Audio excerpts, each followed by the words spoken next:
नमस्कार दोस्तों, welcome to my YouTube channel exam Adhyayan. अभी हम दैनिक जागरण का एडिटोरियल पढ़ रहे हैं, जिसमें कर जो टैक्स सिस्टम है, कर प्रणाली है, उसको सरल बनाने की राह के संबंध में प्रोफेसर गौरव बल्लभ, लेखक प्रधानमंत्री आर्थिक सलाहकार परिषद के अंशकालिक सदस्य और वित्त के प्रोफेसर रहे हैं।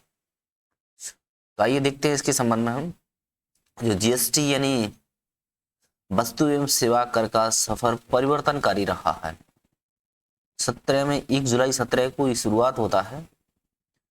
इस व्यवस्था को आलोचकों ने गब्बर सिंह टैक्स, जीएसटी का अनदर फुल फॉर्म, आलोचकों के द्वारा गब्बर सिंह टैक्स कहकर खारिज करने का भी प्रयास किया और इस पर नागरिकों तथा व्यवसाय दोनों पर बोझ डालने का आरोप लगाया है।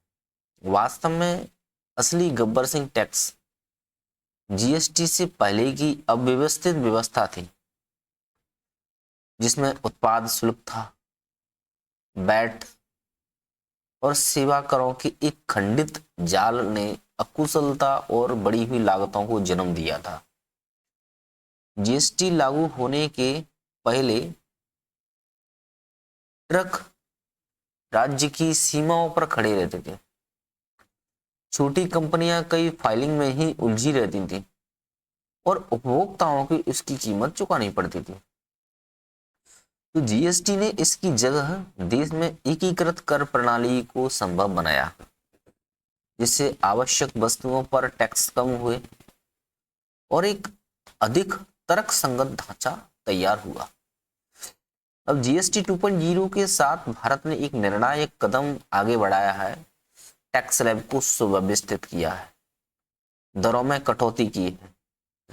शुरुआत में जीएसटी में 4 स्लैब 5, 12, 18, 28% थे। ऐसा उन राज्यों के बीच आम सहमति बनाने के लिए किया गया था जो नई व्यवस्था के तहत होने वाले संभावित राजस्व नुकसान को वहन करने के लिए तैयार नहीं थे। इस समझौते ने भारत को जीएसटी युग में प्रवेश करने में मदद की, लेकिन इसने जटिलता और विवादों को जन्म दिया जो जीएसटी की सरलता के मूल दर्शन के विपरीत थे। जीएसटी 2.0 एक स्वाभाविक सुधार का प्रतिनिधित्व करता है।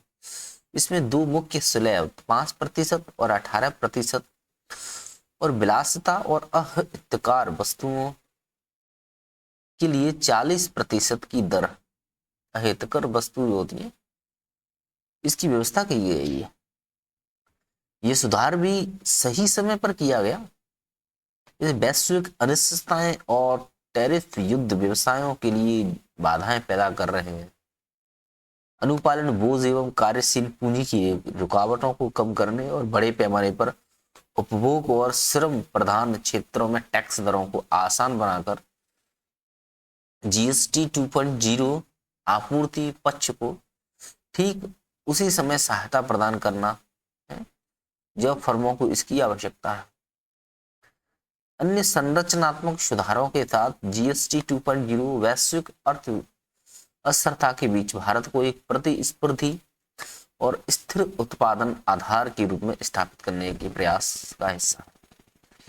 रोजमर्रा की आवश्यक वस्तुओं और बड़े पैमाने पर उपभोग की जाने वाली वस्तुएं 5%, जबकि प्रमुख औद्योगिक इनपुट 18% के दायरे में आ गई है। ये रोजमर्रा की वस्तुओं का 5% में, औद्योगिक इनपुट 18% में, जिससे घरों और फर्मों दोनों की लागत कम होगी। दूध, पनीर, चपाती जैसी वस्तुओं के साथ साथ 33 से अधिक जीवन रक्षक दवाओं को पूरी तरह से मुक्त कर दिया गया है। ऑटोमोबाइल, सीमेंट और इलेक्ट्रॉनिक्स पर करों में भारी कटौती की गई, जिससे क्षेत्रीय विकास को भी बढ़ावा मिलेगा। त्योहारी सीजन से पहले इसे लागू करने से घरेलू खर्च पर भी अधिकतम प्रभाव सुनिश्चित होता है। एसबीआई रिसर्च का अनुमान है कि औसत प्रभावी जीएसटी दर अब शुरुआत के 14.4% से घटकर 9.5% हो गई है। जीएसटी 2.0 के तहत जिन 453 वस्तुओं की दरों में बदलाव किया गया है उनमें 400 जो 13 है यानी 91% वस्तुओं के कर में कमी आई है। लगभग 295 वस्तुओं पर कर दर पहले के 12% से घटकर के 25% या 5% या शून्य कर दी गई 295 वस्तुओं पर, जो परिवारों को राहत दिलाने की दिशा में एक निर्णायक कदम। जीएसटी सुधारों के कारण कुल अतिरिक्त सकल मांग 1.98 लाख करोड़ रुपए तक पहुंचने का अनुमान भी है। समवर्ती आयकर सुधारों के साथ कुल अतिरिक्त मांग 5.31 लाख करोड़ रुपए तक पहुंच सकती है। सकल घरेलू उत्पाद में लगभग 1.6% फीसदी वृद्धि करेगी। ऐसे संभावित रूप से वित्त वर्ष 25-26 में जीडीपी वृद्धि दर 6.5 एंड 26-27 में 7% तक पहुंच सकती है। दरों में कटौती के अलावा जीएसटी 2.0 कर प्रणाली के काम करने के तरीके को बेहतर बनाने पर भी केंद्रित है। पंजीकरण को स्वचालित बना दिया गया, रिफंड की प्रक्रिया तेज कर दी गई, अस्थायी इनपुट क्रेडिट की अनुमति दी गई है, जिससे उद्यमों के लिए कार्यशील पूंजी पर दबाव घटा है। उल्टे शुल्क ढांचे जैसे लंबे से चले आ रहे मुद्दों का भी समाधान किया गया है, जिससे उन क्षेत्रों को राहत मिली है जो पहले लागत संबंधी नुकसान झेल रहे थे। एमएसएमई के लिए कागजी कार्रवाई का बोझ घटा है। सुधार एक सतत प्रक्रिया है। जीएसटी स्वयं 17 से पहले खंडित प्रणाली की तुलना में एक सुधार था। जीएसटी 2.0 सरलता और निष्पक्षता की ओर एक कदम है। जैसे जैसे इसका अनुपालन होगा, नीतिगत सुधार और भी बेहतर होंगे।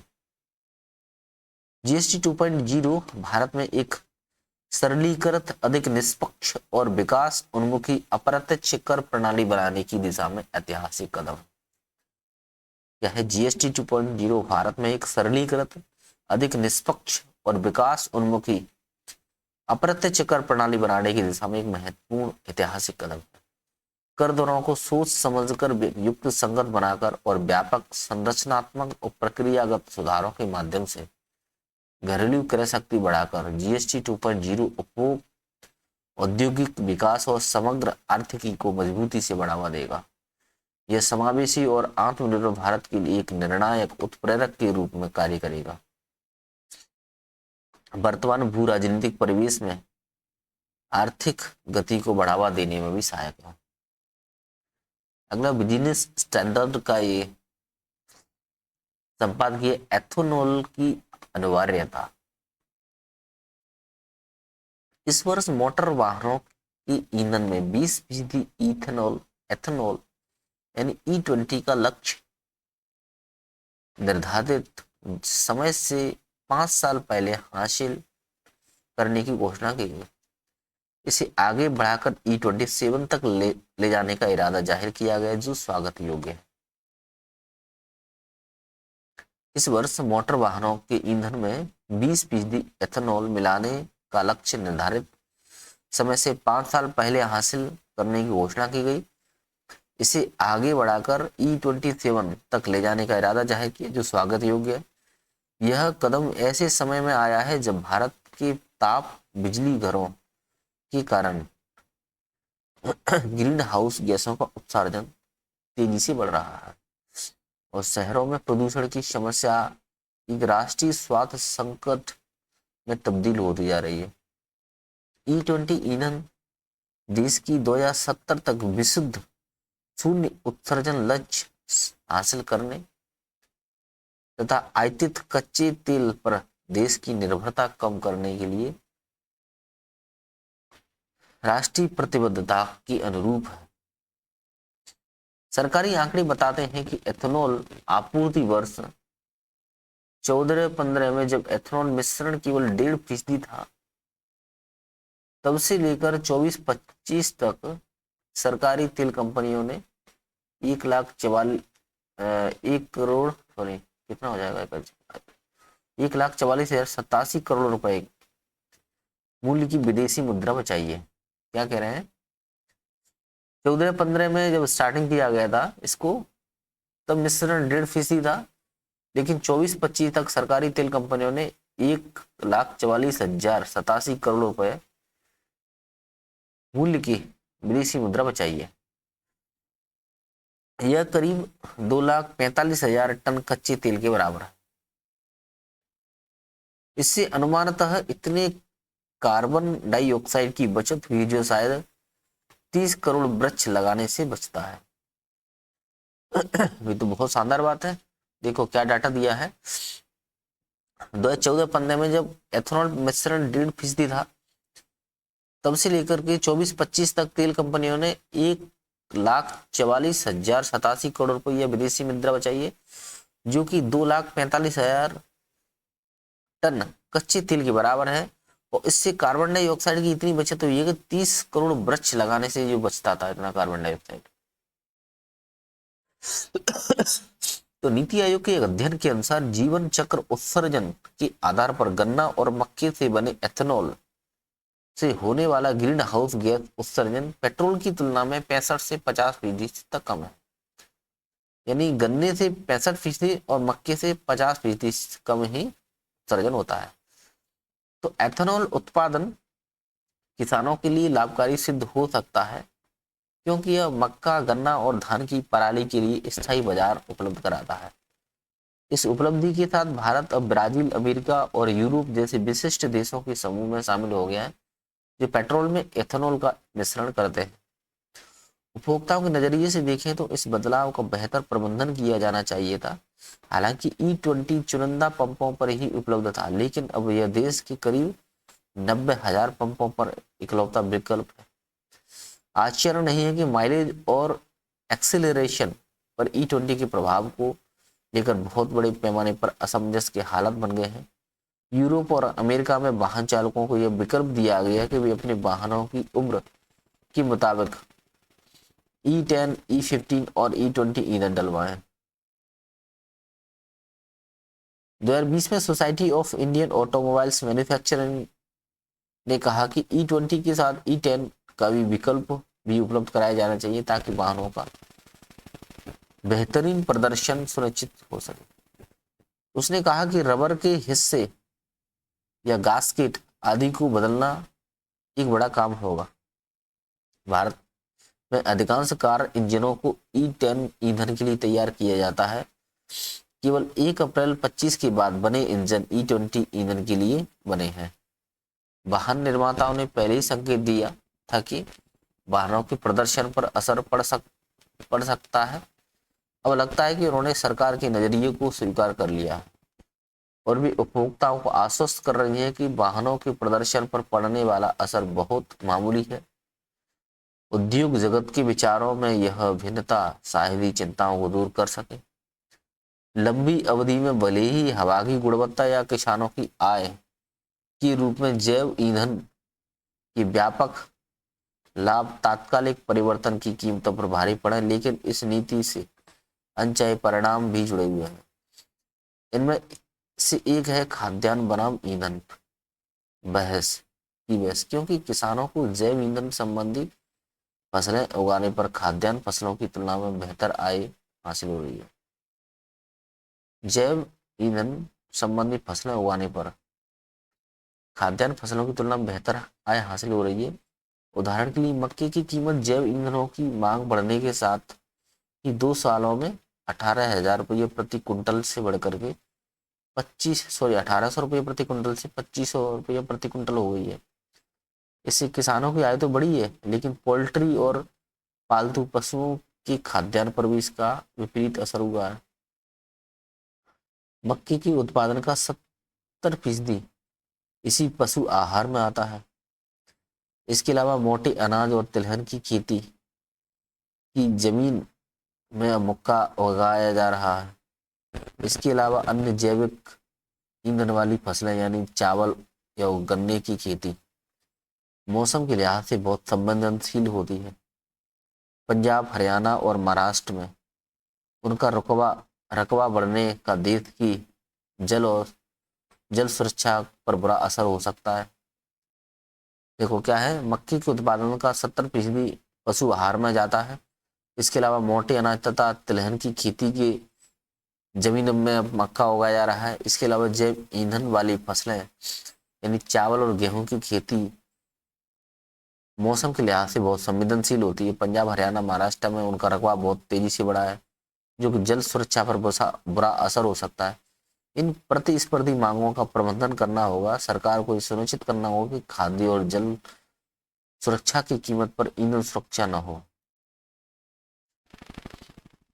अगला, बिजली उत्पादन में कोयले से जुड़े अहम सवाल। सुनीता नारायण, जो कि लेखिका होती हैं, centre for science and environment से जुड़ी।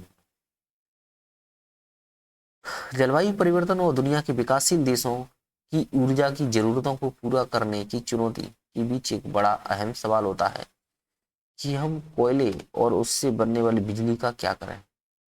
तापमान को 1.5 डिग्री सेल्सियस से नीचे रखने के लिए दुनिया का कार्बन बजट तेजी से खत्म हो रहा है, जो एक ऐसा सुरक्षा उपाय है जो हमें पूरी तरह तबाही की स्थिति से बचाएगा। दरअसल अब हमें ऐसे समाधान चाहिए जो सभी के हित में काम करें।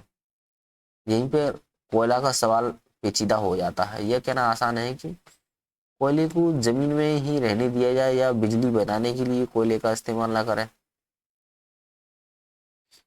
यह हमारे वातावरण को ग्रीन हाउस गैसों से भर देता है, लेकिन सवाल यह है कि ऊर्जा की कमी वाली दुनिया में यह कैसे कारगर होगा। यह भी सच है कि कई वर्षों से कार्बन उत्सर्जन कम करने का उपदेश देने वाले देश बिजली के लिए कोयले का इस्तेमाल करते रहे हैं। इन देशों की वजह से ही जो उत्सर्जन हुआ है वह अभी भी हमारे वातावरण में मौजूद है, जिसमें कार्बन डाइऑक्साइड भी शामिल है। हालांकि अब ये देश अधिकांशतः दूसरी जीवाश्म ईंधन प्राकृतिक गैस को अपना रहे हैं, जो थोड़ा बहुत ही स्वच्छ ऊर्जा का स्रोत है और इससे भी छोटे पैमाने पर ही सही ग्रीन हाउस गैसों का उत्सर्जन होता ही है। यूरोपीय संघ ने अमेरिका के साथ एक ऐतिहासिक व्यापार समझौता पर हस्ताक्षर किए, जिसके तहत उसने 3 साल के लिए हर साल $2.5 अरब की ऊर्जा उत्पाद यानी प्राकृतिक गैस, कच्चा तेल और कोयला आयात करने का भी वादा किया। मुमकिन है कि एक हवाई वादा हो सकता है, लेकिन इसका मतलब यह भी है कि यूरोपीय संघ ने अब जीवाश्म ईंधन से जुड़े रहने के लिए सहमति जता दी। उसकी हरित ऊर्जा योजनाओं के विपरीत है। ऐसे में भारत जैसे देशों को क्या करना चाहिए, जहां ऊर्जा की कमी का समाधान निकालने के साथ ही किफायती तरीके से विकास करने की सख्त जरूरत है और देश को तरह की कठोर अब वास्तविकताओं का सामना करना पड़ रहा है। ऐसे में सवाल यह है कि अगर हम स्वच्छ ऊर्जा के बलबूते विकास करने की दिशा में आगे बढ़ रहे हैं, तो क्या हमें कोयले पर निर्भरता छोड़ देनी चाहिए या हमें पुरानी और नई ऊर्जा स्रोतों को संतुलित करने के तरीके खोजने चाहिए। मैं हमेशा से ये कहती रहती हूँ कि भारत सरकार की ऊर्जा बदलाव की योजना हमारे लिए सही रास्ता है, जो कोयले को पूरी तरह से हटाने के बजाय सिर्फ कम करने पर आधारित है।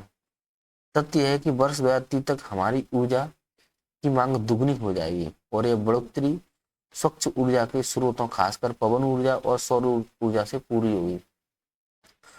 30 तक बिजली की मांग 70 से 75% पूरा करने के बजाय कोयला सिर्फ 50% की मांग पूरा कर पाएगा। हमें इस बारे में भी बात करनी चाहिए, इसका क्या अर्थ है और कोयले पर आधारित बिजली क्षेत्र से ग्रीन हाउस गैसों का उत्सर्जन कम करने के लिए क्या किया जा सकता है। मैं जानती हूँ कि वर्जित विषय है, क्योंकि यह मानना बेहतर है कि इतिहास जल्द ही कोयला जल्द ही इतिहास का हिस्सा बन जाएगा। लेकिन अब हम थोड़ा व्यवहारिक होते हैं। हमें किसी भी कीमत पर सभी क्षेत्रों में उत्सर्जन कम करना होगा। हमें स्थायी हवा की गुणवत्ता बनाए रखने के लिए भी ऐसा करना होगा, ताकि हवा में मौजूद उन जहरीले प्रदूषक तत्वों को कम किया जा सके जो स्वास्थ्य संबंधी समस्याओं को बढ़ाते हैं। हमें वैश्विक स्तर पर जलवायु की स्थिति बेहतर करने के लिए भी ऐसा करना चाहिए। हमें ऐसे रणनीतियाँ बना पाते हैं, दोनों ही स्तर पर काम करें और हमारे लिए सफलता वाली स्थिति होगी।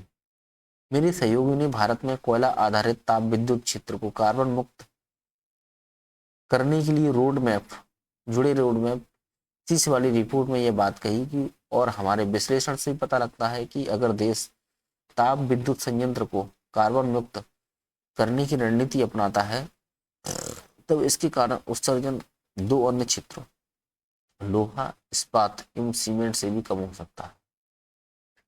रोडमैप में पहला कदम यह था कि मौजूदा संयंत्र को अपनी श्रेणी के सबसे अच्छे संयंत्र जैसी मानक कुशलता हासिल करने की आवश्यकता है।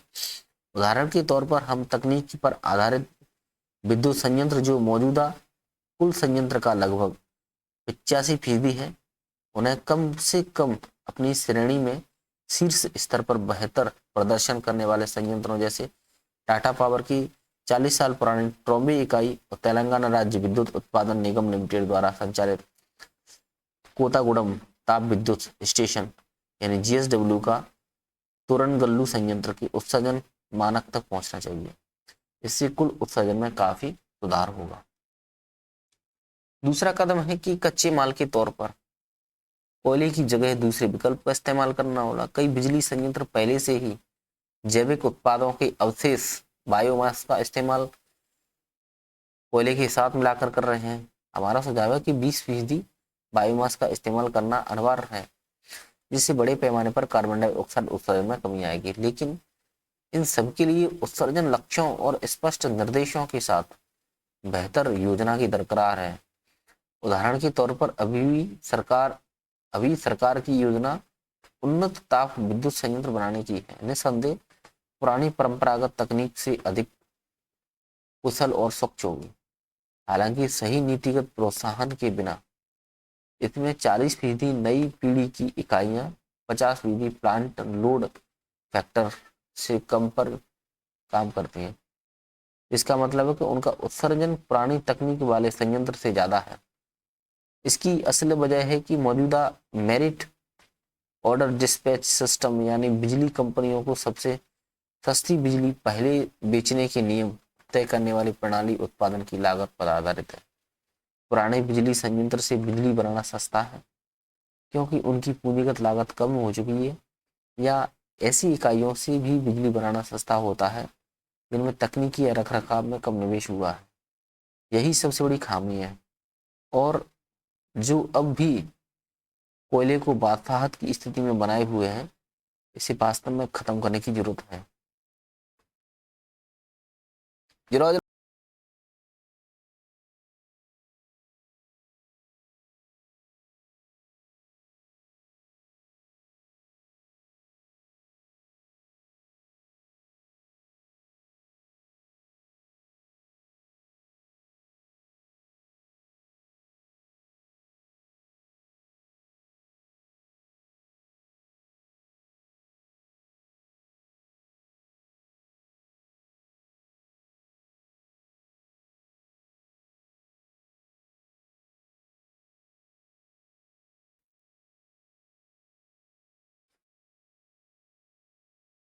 कोयले को बादशाहत की स्थिति में बना हुए हैं बहुत लंबे समय से, जो बहुत बड़ी खामी है।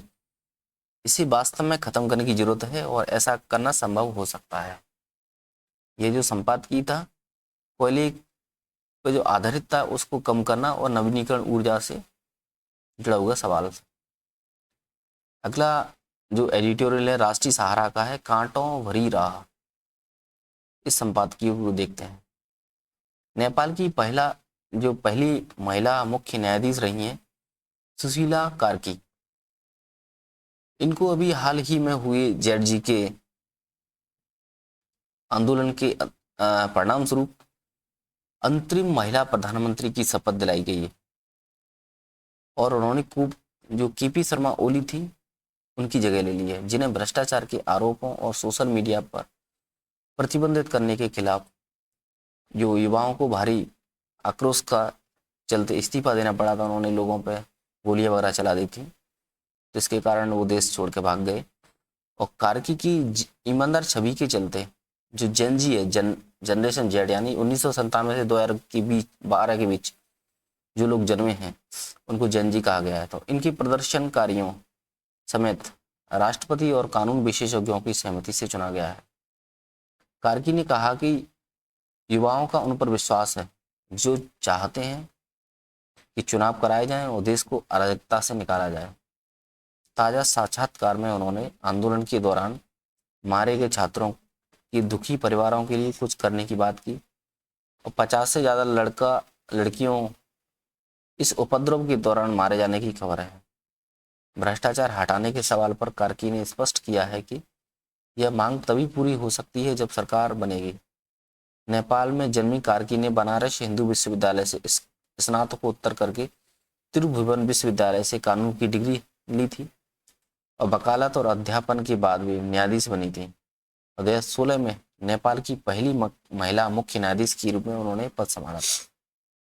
भ्रष्टाचार के मामलों की सुनवाई करने के लिए मैसूर कार्की को महाभियोग का भी सामना करना पड़ा है, जिसके चलते उन्हें निलंबित भी कर दिया गया था। पक्षपात और सरकार के काम में दखल देने के आरोप में उन्होंने सख्ती का सामना किया है, सख्ती से।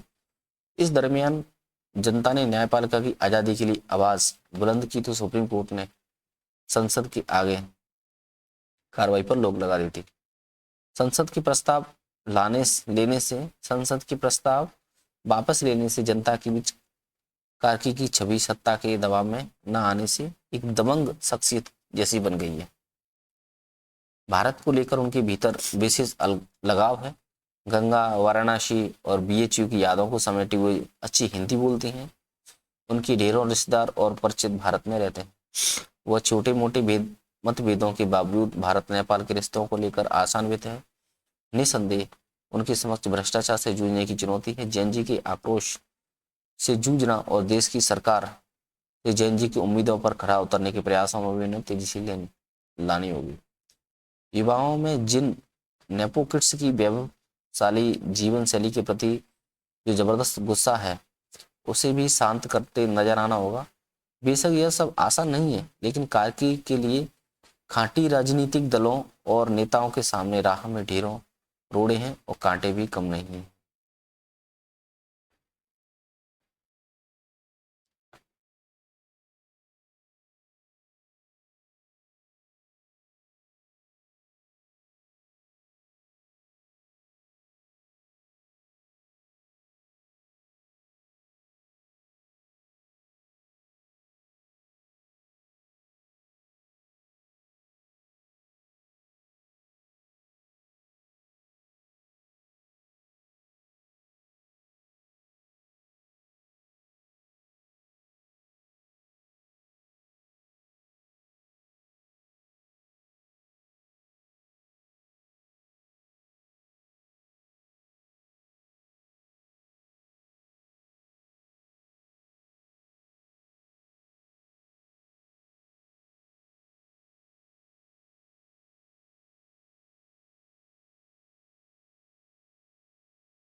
अगला एडिटोरियल के बारे में बात करें तो आपदा का घर बना हिमालय। सुरेश भाई लिखते हैं, हिमालय ऋषि मुनियों और संत महात्माओं की तपस्थली रहा है। उन्होंने यहाँ वेद, पुराण, उपनिषदों की रचना की है और इसलिए कर पाए कि उन्होंने यहाँ शांति की अनुभूति होती थी उनको। हिमालय की जैव विविधता के कारण प्राकृतिक आपदा यहाँ से सिर झुकाकर चली जाती थी, लेकिन समय बदल गया है। मनुष्य ने प्रकृति के साथ जीने के जो संयमित नियम कायदे बनाए थे, उनका उल्लंघन करना शुरू कर दिया है, जिसके चलते प्रकृति का रौद्र रूप इतना विकराल हो चुका है कि आगे किसी भी प्राणी के लिए हिमालय में रहना मुश्किल होता जा रहा। जो मैदानी क्षेत्रों में भी भीषण आपदा पैदा कर रहा है, मनुष्य पछतावे के रूप में चालाकी से अपनी करतूत को जलवायु परिवर्तन से जोड़ रहा है। लेकिन समस्या का सामना करने के लिए जरूरी शर्तों को लागू नहीं कर पाता है। यही कारण है कि भारत हिमालय क्षेत्र भीषण आपदा की चपेट में आ गया है। इस बरसात में जिस तरह से जल प्रलय का सामना हुआ है, उससे प्राकृतिक और मानवीय दोनों पहलुओं से चर्चा फिर से शुरू हो गई। इस संदर्भ में देश की सुप्रीम कोर्ट के निर्णय काबिल तारीफ हैं। सामाजिक कार्यकर्ता और पर्यावरणविद वैज्ञानिक कहते रहते हैं कि विकास परियोजनाओं की समीक्षा के लिए विशेषज्ञ समिति होनी चाहिए, जिसके द्वारा वैज्ञानिक दृष्टिकोण के आधार पर परियोजनाओं के संदर्भ में सही पर्यावरण प्रभाव का आकलन हो। हिमालय में बाढ़ के दौरान रावी नदी में बहकर आई अंधाधुंध लकड़ी का संज्ञान लेकर सुप्रीम कोर्ट ने 4 अगस्त को बड़े पैमाने पर वनों का कटान हो रहा है, वन माफियों ने जंगल काट कर छुपा रखे हैं, जो बरसात में बहकर नदियों में आ रहे हैं। यह अतिशयोक्ति नहीं है कि हिमालय की ऊंची से ऊंची स्थान पर वनों का व्यावसायिक दोहन हो रहा है। लाखों पेड़ों को राजस्व के लिए काटा जा रहा है। बड़े पेड़ों को काटने से चट्टानें अस्थिर हो जाती हैं, जो बरसात में भूस्खलन का रूप ले लेती हैं। हर साल जंगलों में भीषण आग भी भूस्खलन को न्योता दे रही है। इसके अलावा नदियों के किनारे बन रही सड़कों की चौड़ीकरण में अंधाधुंध पेड़ों का कटान हो रहा है। 4 धाम में ऑल वेदर रोड के निर्माण के दौरान लाखों पेड़ काटे गए। भागीरथी जैसे संवेदनशील जोन में भी अमूल्य वन प्रजाति देवदारों के पेड़ों पर संकट मंडरा रहा है। भागीरथी इको सेंसिटिव जोन 2012 में बना गया था, तो जिसकी शर्तों को लागू करने में लापरवाही बरती गई थी, जो कि भागीरथी यमुना का क्षेत्र में सेंट्रल ट्रस्ट जोन में आता है। यदि पिछले 13-14 सालों में इसको नियमानुसार क्रियान्वित किया जाता है तो बार बार आ रही आपदाओं को कम किया जा सकता था। मानवीय आपदा की सच्चाई यह भी है कि 5 सितंबर तक हिमाचल में 1115, उत्तराखंड में 520 और जम्मू कश्मीर में दर्जनों सड़कें बंद पड़ी हैं। इस कारण चौड़ी सड़कों के निर्माण के दौरान विस्फोटों और जेसीबी मशीनों के उपयोग से पहाड़ की रीढ़ के ऊपर थमी हुई मिट्टी बरसात के समय नदियों की तरफ बहने के लिए मजबूर हो गई है। पहाड़ों पर भूकंप की दरारें आ रही हैं और जंगल काटने से भी गांव के ऊपर भूस्खलन होता है। कारण स्पष्ट है कि तीर्थाटन को भूलकर पर्यटन संस्कृति के विकास के लिए नदी नालों के मुहानों पर उग आई बस्तियां के नियंत्रण पर भी सोचा भी ही नहीं गया है। उसे विकास की संज्ञा दी गई है। बाजारीकरण और पर्यटन स्थलों के समीप आकर रोजगार के लिए लोग अपना गांव छोड़ रहे हैं, जहां पर ग्लेशियरों और झीलों से आ रहे गाड़ और गदेरे और नदियों के मुहाने पर बन रही इमारतों की भूस्खलन की चपेट में आकर भारी जनधन की हानि हो रही है। पुराने समय में नदियों में आज की तरह जल प्रलय होता था, लेकिन अब लोगों के घर, होटल नदी के किनारे नहीं होते थे। तब हिमालय के ऊंचे पर्वत शिखरों से बर्फीली झीलें कहर बरसा रही हैं। 2013 के केदारनाथ आपदा से अधिक नुकसान हुआ है। यमुनोत्री में भी सियाना चट्टी के पास तीसरी बार झील बनी है, जिसके कारण आसपास के गांवों पर खतरे के बादल मंडरा रहे हैं। आपदा राहत और पुनर्वास के लिए केंद्र से अकेले उत्तराखंड ने ही 5,000 करोड़ रुपए की मांग की है। इस तरह से बजट की मांग कब तक होती रहेगी? अच्छा हो कि हिमालय क्षेत्र के विकास का मॉडल मैदानी मानकों से अलग हो, जहां पर हिमालय की भौगोलिक संरचना को ध्यान में रखकर के निर्माण हो और जिससे यहाँ के छोटे और सीमांत किसानों की आजीविका बची रहे, निचले क्षेत्रों को भी बचाया जा सके और तीर्थ यात्रियों को भी सुरक्षा मिले। सुरंग आधारित परियोजनाओं पर भी रोक लगे। जल, वन, ग्लेशियर, बुग्याल और जैव विविधता संरक्षण, सूक्ष्म जल विद्युत की दिशा में कदम बढ़ाने की आवश्यकता है, जिसके लिए हिमालय की अलग नीति हो। अगला हिंदुस्तान.com का एक एडिटोरियल है, अपनी ताकत के भरोसे बड़े भारत। आलोक जोशी लिखते हैं, वसुदेव कुटुंबकम और विश्व बंधुत्व जैसी बातें शायद तो पुरानी पड़ गई हैं। पिछले करीब 50 वर्षों से कनेक्टेड वर्ल्ड और ओपन इकोनॉमी, फ्री मार्केट और ग्लोबल विलेज जैसे नारे उछल रहे थे। लगता है कि यकायक धराशायी हो गए ये सब। खासकर अमेरिका में डोनाल्ड ट्रंप की जीत के बाद से जिस अंदाज में अमेरिका को फिर से महान बनाने का नारा उछाला गया है, उसे अंतर्राष्ट्रीय व्यापार, कारोबार राजनीति और कूटनीति की पूरी इबारत ही बदल के रख दी है। भारत और अमेरिका के रिश्ते तो कुछ यूं ही हो गए हैं जैसे खूब पर्दा है कि चिलमन से लगे बैठे हैं। खूब पर्दा है कि चिलमन से लगे बैठे हैं।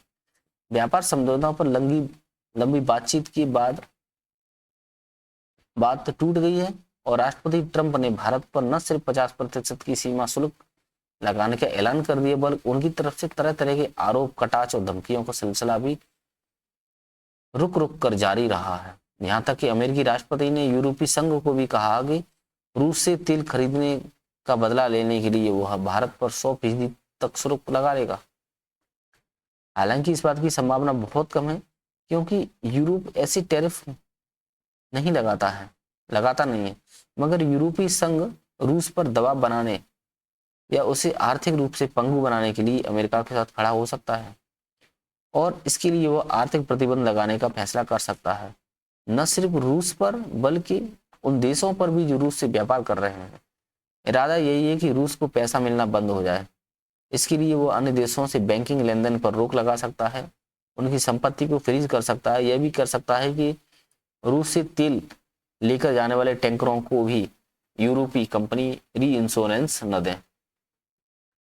हालांकि यूरोपीय संघ के 27 देश जो सदस्य हैं इस मामले पर बटे हुए हैं, मगर अमेरिका का दबाव बना हुआ है और कई यूरोपीय देश भी मानते हैं अगर ये दोनों मिलकर प्रतिबंध लगाएंगे तो रूस को घुटनों पर आते देर नहीं लगेगी।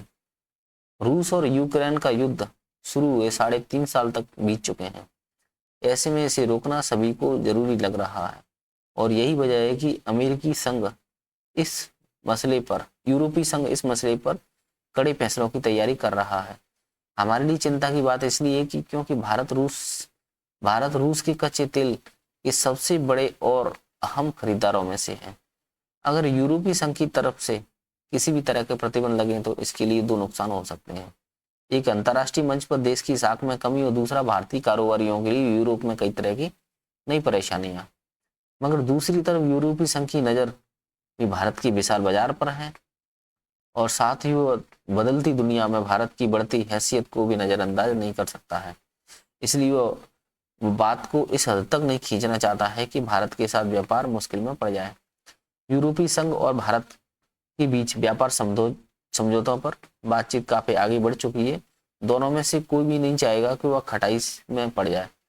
उधर अमेरिका राष्ट्रपति ट्रंप भी खुद दुविधा में दिख रहे हैं। एक तरफ तो यूरोपीय संघ पर दबाव बना रहे हैं और भारत और चीन पर सख्त कार्रवाई है कि मगर दूसरी तरफ प्रधानमंत्री मोदी से बातचीत की भी बाट जोड़ रहे हैं।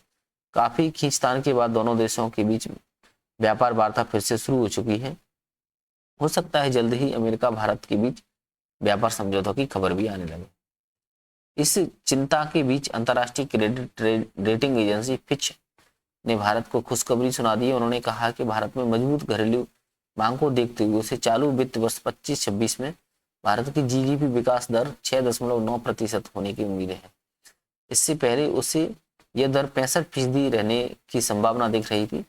फिच का कहना है कि अमेरिकी टैरिफ का असर कुछ समय तक दिख सकता है, लेकिन दोनों देशों के बीच व्यापार समझौता हो ही जाएगा, जिससे परेशानी भी खत्म हो जाएगी। फिच की इस खुशखबरी से पहले जीएसटी दरों में कटौती की खबरें आ चुकी थी और उसका असर होना भी स्वाभाविक है। उधर महंगाई दर भी 8 साल में सबसे नीचे पहुंच चुकी है। नई जीएसटी व्यवस्था लागू होने से जो चीजें सस्ती होंगी उनसे अर्थव्यवस्था को जबरदस्त सहारा मिलने की उम्मीद है। तभी तो अनुमान लगाए जा रहे हैं कि लेकिन कार के शोरूम में ग्राहकों की गिनती बढ़ने लगी है। जाहिर है कि उपभोक्ता की जेब में रकम बचेगी तो वे कुछ और चीजें खरीदने की भी सोच सकते हैं या इन पैसों का कोई और बेहतर इस्तेमाल कर सकते हैं। दोनों ही सूरत में स्थिति अर्थव्यवस्था के लिए सुखद होगी। कुल जमा की बात यही है कि अब यहाँ से हालत बिगड़ने की आशंका बहुत कम और सुधरने से ज्यादा दिख रहे हैं। इसका बदला रवैया इसका पहला संकेत है कि उम्मीद करनी चाहिए कि इससे और भी संकेत जल्दी ही सामने आने लगेंगे। हालांकि यहाँ भारत के सामने बड़ी सच्चाई भी उजागर हुई है कि हमें अपनी लड़ाई खुद लड़नी होगी। विकट समय पर दुनिया का कोई देश आपको अचानक मझधार में छोड़ सकता है। वहां से आगे निकलने के लिए आपको आपकी अपनी ताकत और हुनर ही काम आएंगे। भारत ने इस समय संकट में भी दिखाया है कि रूस और चीन से हाथ मिलाने की तस्वीर भर ने कैसे अमेरिका पर असर डाला है। इससे पहले अंतर्राष्ट्रीय मंच पर भारत अमेरिका और जैसे देश को सामने से चुनौती देकर दिखा चुका है। हो सकता है टैरिफ का विवाद बहुत ही आसानी से सुलझ जाए, लेकिन यूरोप, अमेरिका और दूसरे पश्चिमी देशों के साथ समझौता भी हो जाए। मगर ये आत्मचिंतन का क्षण है कि आज़ादी के वक्त पंडित जवाहरलाल नेहरू ने जिस ट्रस्ट विद डेस्टिनी का आह्वान किया था, भारत भी इस वक्त वैसा ही एक बहुत बड़ा दांव लगाने के लिए खुद तैयार है। वह दांव जो 2047 के सपनों को जल्दी से जल्द साकार करने में निर्णायक भूमिका निभाएगा। पिछली घटनाएं गवाह हैं कि इसके लिए जमीन तैयार है। इस प्रकार से बहुत ही शानदार एडिटोरियल देखे हमने। ये जो एडिटोरियल था ट्रम्प जो टैरिफ है उससे संबंधित, भाई भारत को एक इंडिपेंडेंट बनना है, अपने भरोसे बलबूते आगे बढ़ना है। और एक आपदा से संबंधित था कि मतलब लोग कहाँ से मतलब अपने गांव से छोड़ कर के जो पर्यटन वगैरह होते, पर्यटक वगैरह, तो उसके लिए अपने इस किनारे पर आ रहे हैं, जिससे कई तरह की आपदाएं, प्रलय बढ़ते जा रहे हैं। इससे कई जान माल की हानि हो रही है। कांटों भरी राह ये अभी नेपाल में जो कार्की जी हैं, उन्होंने अंतरिम प्रधानमंत्री की शपथ ली है, उनसे संबंधित ये यहाँ पर ब्यौरा दिया गया है। और इससे पहले स्वच्छ ऊर्जा से संबंधित, यानी कोयला का से जो बिजली बनती है इससे कार्बन डाइऑक्साइड उत्सर्जन बढ़ता है, ठीक है, तो इसके बदले अन्य ऑप्शन के संबंध में इन्होंने बात की है। और इससे पहले ये जो है एथेनॉल के बारे में बोला गया है कि जो एथेनॉल है मतलब E27 तक लाने का जो इरादा जाहिर कर दिया, अभी E20 तक इन्होंने कर दिया है पेट्रोल में मिलाने के लिए। इससे क्या है कि मतलब शून्य उत्सर्जन हो सके, 2070 तक जो हमारा लक्ष्य है उसको हासिल किया जा सके। और इससे पहले जीएसटी से संबंधित अपन ने ये बहुत ही शानदार एडिटोरियल देखा था, कर प्रणाली को सरल बनाने की पहल। Thank you. जय हिंद, जय भारत।